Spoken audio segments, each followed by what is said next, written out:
सर्वप्रथम सर्वांना नमस्ते। आपल्या महाराष्ट्र राज्यामध्ये जी योजना चालू केलेली आहे श्री एकनाथ शिंदे साहेबांनी, लाडकी बहीण योजना, तशीच सेम योजना आपण ही उल्हासनगर शहरामध्ये राबवणार आहोत। त्या योजनेचं नाव आहे लाडकी विद्यार्थिनी।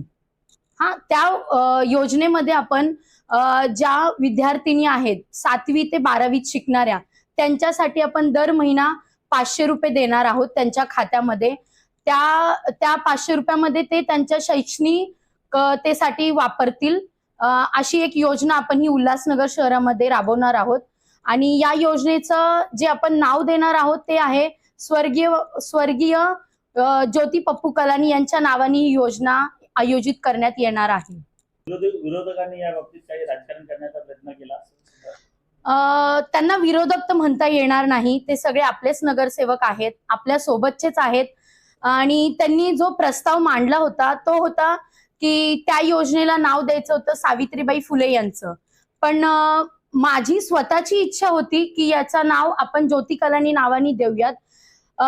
ज्या सावित्रीबाई फुले होत्या त्या महाराष्ट्राच्या नाही तर पूर्ण देशाच्या एक आदर्श होत्या। आणि ही एक जी योजना आहे ती एक फक्त शहर लेवलची आहे, आणि या शहर लेवलच्या योजनेसाठी इतक्या मोठ्या व्यक्तीचं नाव देणं मला हे उचित वाटलं नाही। त्या योजनेसाठी आपण राज्य लेवलला ती योजना आणूयात।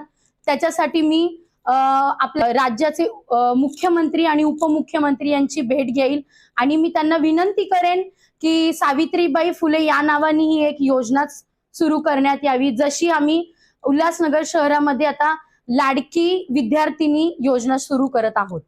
मला सांगायला अत्यंत आनंद होत आहे, ज्या ज्योती कलानी होत्या, माझं लग्न झालं 2017ला, तेव्हा त्या आमदार निवडणूक लढल्या होत्या आणि त्या निवडणुकीमध्ये मी त्यांच्यासोबत फिरली होती त्यांच्या प्रचारासाठी। तर त्यांची नेहमी इच्छा होती की उल्हासनगर शहरातील प्रत्येक विद्यार्थिनीसाठी काहीतरी करायची त्यांची नेहमी इच्छा होती, पण काही कारणास्तव त्या निवडून आल्या नाहीत आणि ती त्यांची जी इच्छा अपूर्ण राहिली होती ती इच्छाच मी पूर्ण करायचं काम केलेलं आहे। त्याच्यासाठी मला खूप आनंद होत आहे की मी त्या हयात नसताना त्यांच्यासाठी हे मी करतेय। डिजिटल महाराष्ट्र न्यूज चॅनलला लाईक, शेअर आणि सबस्क्राईब करा आणि मिळवा आपल्या परिसरातील ताज्या घडामोडी आणि महत्त्वाच्या अपडेट्स।